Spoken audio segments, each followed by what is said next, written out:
인상이 끝난다. 여러분 이 말이 사실일까요? 일단 말입니다. 이것을 한번 보시죠. 전월 대비 소비자 신뢰지수 하락폭.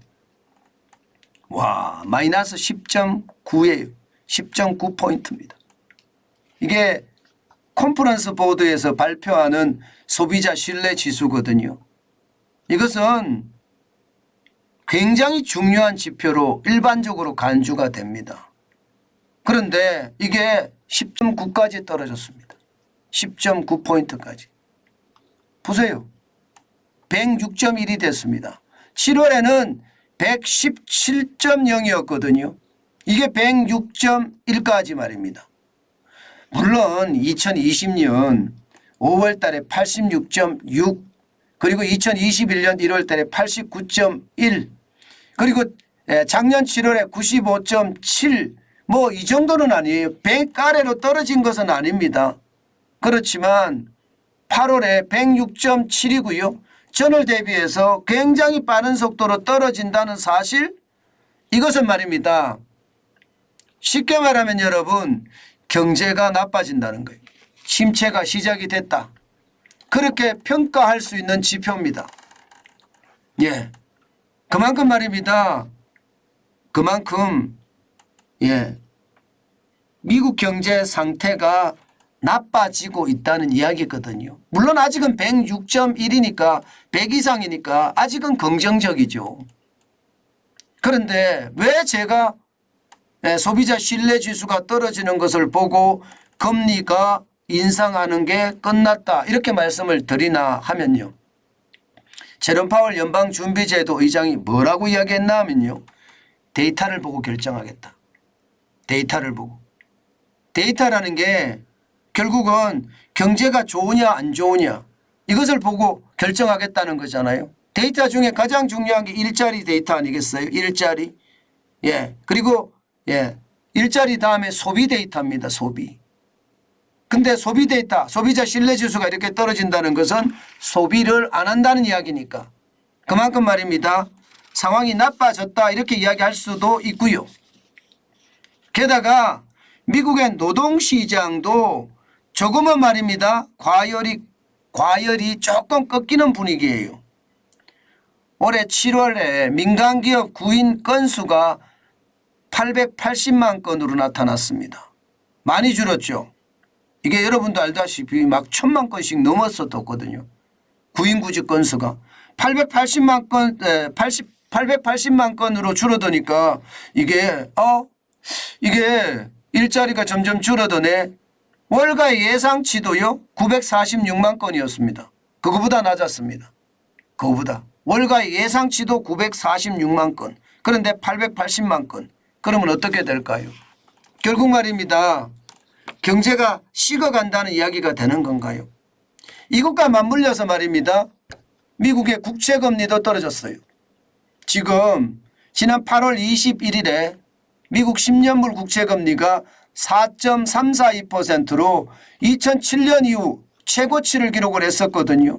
이게 8월 29일 현재 4.115%로 떨어졌습니다. 국채금리가 떨어진다는 것은 결국이요. 시장에서는요. 이제 금리 인상 없다 이렇게 보는 겁니다. 금리 인상 없다. 2년 만기 국채금리도 4.888%로 떨어졌습니다. 8월 22일에 5.048까지 올라갔던 것이 4%대로 떨어진 거예요. 4%. 게다가 떨어진 폭도 굉장히 크죠. 굉장히 큽니다. 4.888%까지 떨어졌으니까요. 그러니까 시장에서는요.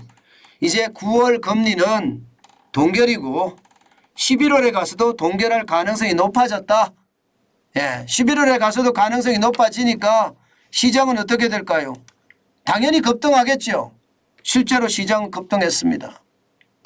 오늘 나스닥 종합지수는 1.74% 올랐습니다. 238.64가 올라서요. 14,000이 눈에 보입니다. 13,943.76으로 마감을 했습니다.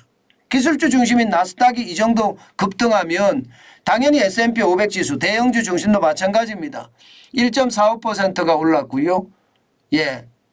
64.32가 올라서 4,497.63 4,500이 코앞에 와 있습니다. 굉장히 빠른 속도로 올라간다는 이야기잖아요.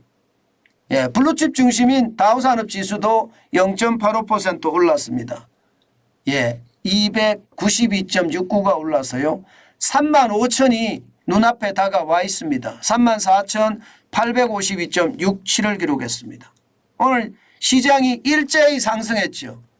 그중에서도 다우산업이나 예, 지금 S&P 500이나 그리고 예, 나스닥 지수까지도 굉장히 빠른 속도로 올라갔다. 이렇게 이야기할 수가 있습니다. 여러분 시장을 보면요. 그만큼 말입니다. 데이터를 보고 결정한다고 했기 때문에 데이터 나와라 이거죠. 데이터 나와라.